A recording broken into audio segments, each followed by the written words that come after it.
اللہ تبارک و تعالی اہل سنت و جماعت کو اتحاد عطا فرمائے اور ہم سب کو عقیدہ اہل سنت و جماعت پر قائم دائم رہنے کی توفیق عطا فرمائے۔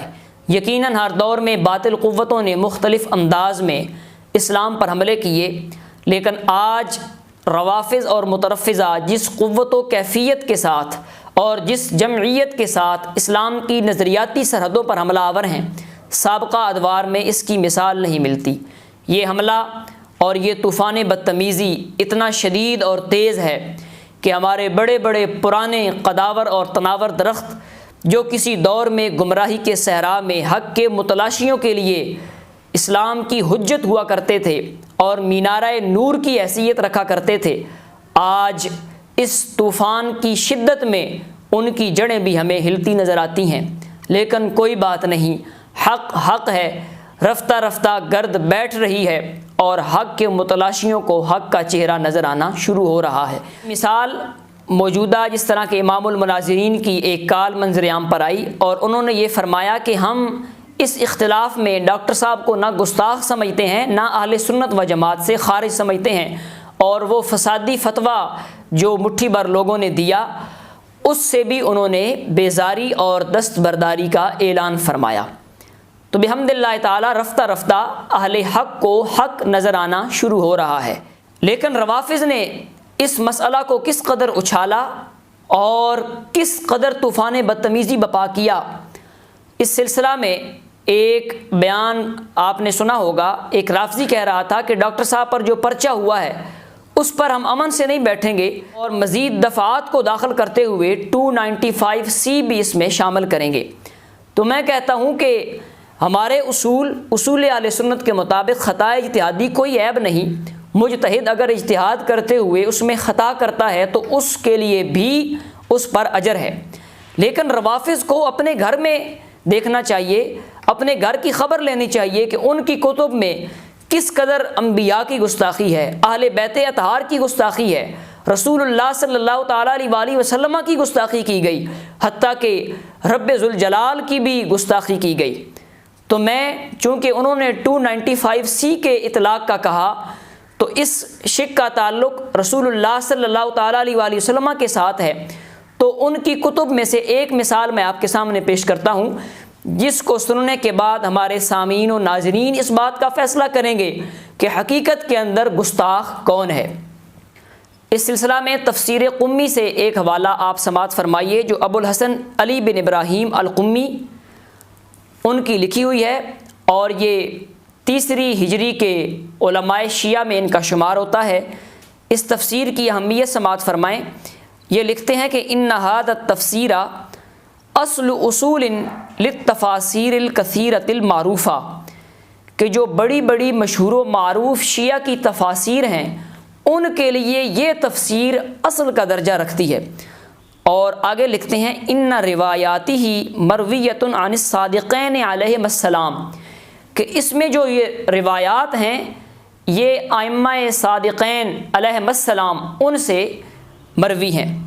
اور الذریعہ الی تصانیف شیعہ کے حوالہ سے انہوں نے بیان کیا انہ فی الحقیقۃ تفسیر الصادقین، کہ حقیقت میں یہ تفسیر ائمہ اہل بیت کی تفسیر ہے۔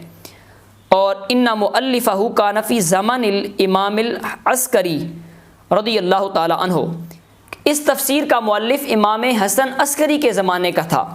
اب وہ بات کیا ہے سماعت فرمائیں۔ اللہ تعالیٰ نے قرآن مجید میں ارشاد فرمایا ان اللہ لا یستحیی ان یضرب مثلا ما بعوضہ فما فوقہا، کہ بے شک اللہ تعالیٰ اس بات سے حیا نہیں فرماتا کہ وہ لوگوں کو سمجھانے کے لیے مچھر یا اس سے بھی حقیر چیز کی مثال بیان کرے۔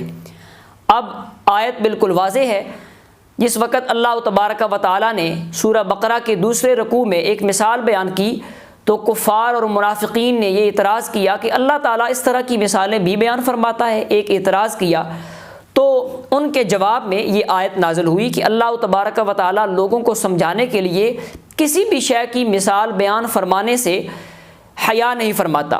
لیکن روافض نے اس آیت کی تفسیر میں کیا بیان کیا آپ بھی سماعت فرمائیں۔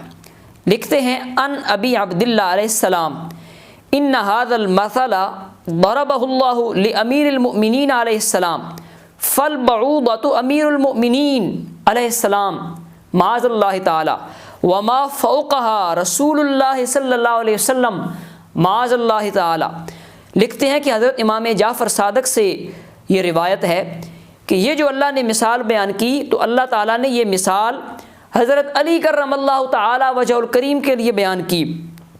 اب آگے کیا لکھتے ہیں؟ فالبعوضۃ امیر المومنین معاذ اللہ۔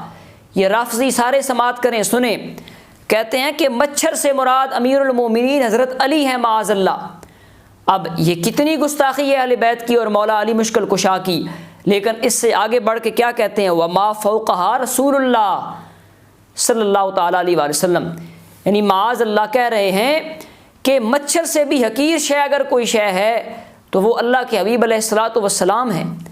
اب جن لوگوں کی کتابوں میں اتنی گستاخی لکھی ہوئی ہے وہ ہم اہل سنت و جماعت کو ادب کا درس دے رہے ہیں، اور وہ کہہ رہے ہیں کہ معاذ اللہ ان پہ 295C کا جو ہے وہ اطلاق کیا جائے۔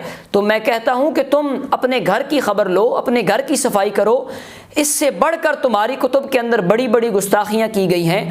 اور اگر تم 295C کے اطلاق کا کہتے ہو تو جس وقت ہم نے تمہارا محاسبہ کرنا شروع کیا تو یاد رکھو پھر کوئی نہیں بچے گا، تمہارا ایک بھی نہیں بچے گا۔ ابھی تو ہم اس طرف آ ہی نہیں رہے جو ویڈیوز کے اندر تمہارے جاہل ذاکر گستاخیاں کرتے ہیں، ابھی تو یہ تمہارا پڑھا لکھا ایک شیعہ مجتہد ہے جس کی تفسیر سے ایک حوالہ پیش کیا۔ تو جس وقت ان کی معتبر تفاسیر میں جو ان کے بقول ائمہ علیہ السلام کی تفاسیر ہیں ان میں اتنی گستاخیاں ہیں، تو یہ جو چھوٹے درجے کے 2 روپے کے ہمیں ذاکر ملتے ہیں اور ممبر کو یہ بیچتے ہیں اور اپنی فیسیں لے کے مناقب و فضائل پڑھتے ہیں، ان کی تقاریر میں پتہ نہیں کہاں کہاں کی گستاخیاں ہوں گی۔ تو اس واسطے میں روافض کو یہ کہتا ہوں کہ تم اپنے گھر کی خبر لو، تمہاری کتب کے اندر انبیاء علیہ السلام کی اور بڑی بڑی گستاخیاں موجود ہیں، اور انشاءاللہ العزیز دوسرے حصہ میں ہم مزید ان کی گستاخیاں جو انہوں نے بالخصوص انبیاء کرام علیہ السلام کی ذوات کے حوالہ سے کی ان کو بیان کریں گے۔ آپ احباب سے گزارش ہے کہ اپنے عقائد کو سمجھیں اور آپس میں کبھی کبھار جو اختلاف ہو جائے اس کو ہوا نہ دیں۔ اللہ تبارک و تعالی ہم سب کو عقیدہ اہل سنت و جماعت پر قائم دائم رہنے کی توفیق عطا فرمائے۔